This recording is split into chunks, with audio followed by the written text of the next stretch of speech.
Salut à tous, on se retrouve ce soir pour l'épisode 2701 du Zap Image. On commence tout d'abord avec le Paris Saint-Germain qui déplace sa boutique à New York vers la fameuse 5e avenue.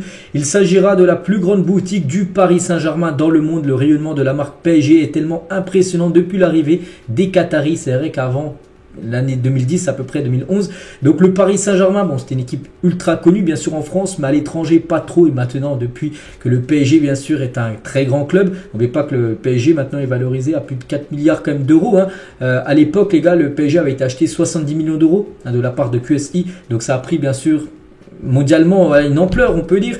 Donc maintenant il y a une boutique Paris Saint-Germain sur la 5e avenue du côté de New York, hein. Donc voilà, c'est la seule équipe, hein, de football à avoir sa boutique, on peut dire, sur cette légendaire avenue. On continue les gars, on va parler de Ignatius Ganago. Très gros coup dur pour lui, hein. Fin de saison les gars, il souffre des ligaments croisés du genou gauche. Il s'est blessé, je sais pas quand là. Est-ce que c'était le dernier match, est-ce que ça a été à l'entraînement? Mais une chose qui est sûre, on l'apprend depuis Sport West, hein. En gros qu'il est forfait jusqu'à la fin de la saison. En gros il a la même blessure que par exemple Gavi, tiens, qu'il a eu il y a quelques semaines, donc on lui envoie bien sûr beaucoup de force. Un autre joueur blessé, bon lui c'est un peu moins grave, hein, parce que la durée est plus courte, hein, mais bon on parle quand même de 3 mois, c'est Ansu Fati. Roberto De Zerbi annonce qu'Ansu Fati sera absent pour un long moment à cause d'une blessure. Encore une grosse blessure, hein, pour le jeune espagnol, parce qu'avant d'être à Brighton, il était genre du côté du Barça, il était aussi souvent blessé, donc 3 mois, il devrait revenir quasiment début mars, hein. On lui souhaite également un bon rétablissement. On va parler de Brice Samba sur son ancien club de Nottingham Forest, hein, une équipe qui évolue en première division anglaise, en première ligue, hein. Il est retourné un jour, hein, pourquoi pas découvrir la première ligue si l'opportunité vient. Je ne fermerai pas la porte, hein. Bon, après il a joué avant-hier contre un match de Ligue des Champions contre une équipe de première ligue, hein, Arsenal, où il a pris quand même beaucoup de buts, 6 buts en plus. Il a été très mauvais, on va pas dire qu'il était bon. Donc voilà, bon, il aimerait retourner en première ligue dans le futur. Brice Samba, bon, il n'était pas en première ligue, il était plutôt en championship à l'époque, hein, en deuxième division anglaise. On va parler de Wayne Rooney. Il y a des nouvelles de Wayne Rooney, l'ancien joueur, hein, qui a 38 ans maintenant. Il évolue en tant que coach, hein, du côté de Birmingham City. Donc l'actuel entraîneur de Birmingham City a pris un sacré coup de vieux, hein. C'est vrai qu'oubliez pas que Wayne Rooney, les gars, il est quand même plus jeune que Cristiano Ronaldo, même encore Thiago Silva par exemple, hein. Puis on a l'impression que visuellement, c'est vrai que peut-être Ronaldo, peut-être un peu plus jeune quand on le voit que Wayne Rooney. Donc voilà, des nouvelles bien sûr de l'ancien attaquant de Manchester United.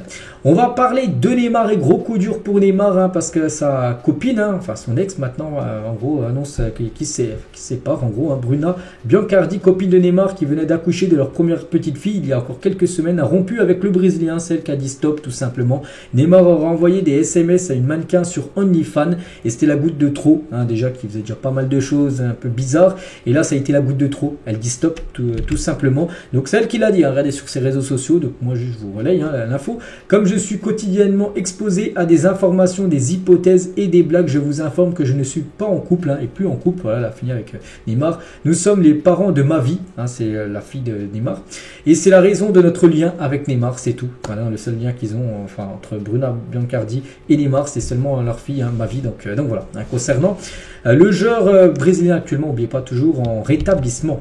Luis Campos, donc c'est directeur sportif du PSG, hein, serait récemment allé au Brésil pour rencontrer le jeune milieu des Corinthians. Il s'appelle Gabriel Moscardo. Je connais pas trop le joueur, hein. J'ai déjà entendu parler de ce joueur, mais j'ai jamais vu jouer en gros, hein. Donc ce jeune joueur, les gars, est très souvent titulaire avec le club brésilien des Corinthians, à seulement 18 ans, et le PSG envisagerait de le faire signer dès cet hiver. Voilà, donc affaire à suivre, hein. Le PSG aimerait s'offrir peut-être cette pépite brésilienne, Gabriel Moscardo, pourquoi pas.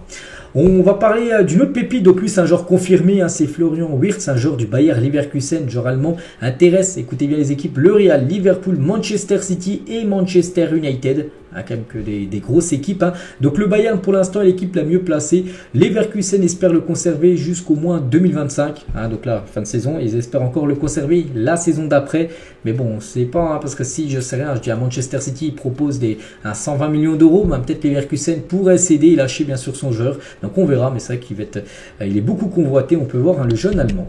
Où est le problème à Nantes, hein? Donc hier j'avais dit, en plus je crois que c'était dans l'after zap image d'hier, j'avais dit que Aristou c'était fini, hein, du côté du FC Nantes, et suite au limogeage limogeage de l'ancien coach nantais qui a été remplacé par Gourvenec, c'est officiel.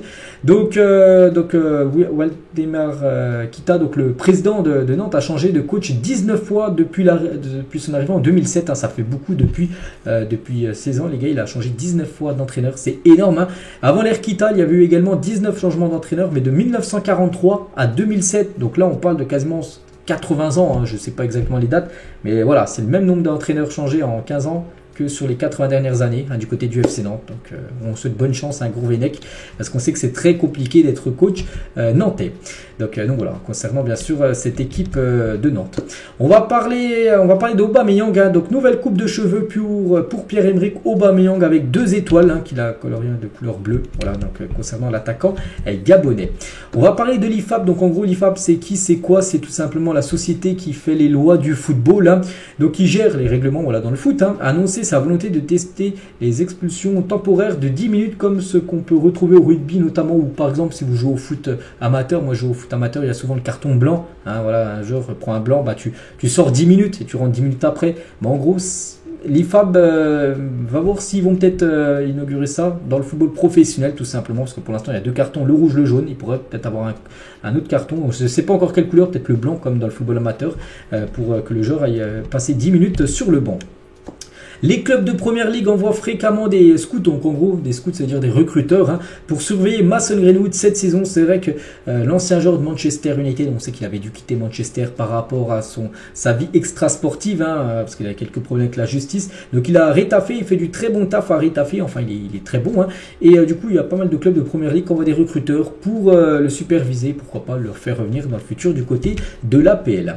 Hendrick est le premier joueur de 17 ans à marquer 10 buts lors d'une saison en première division brésilienne depuis un certain Neymar en 2009. Donc la nuit dernière, les gars, il a joué.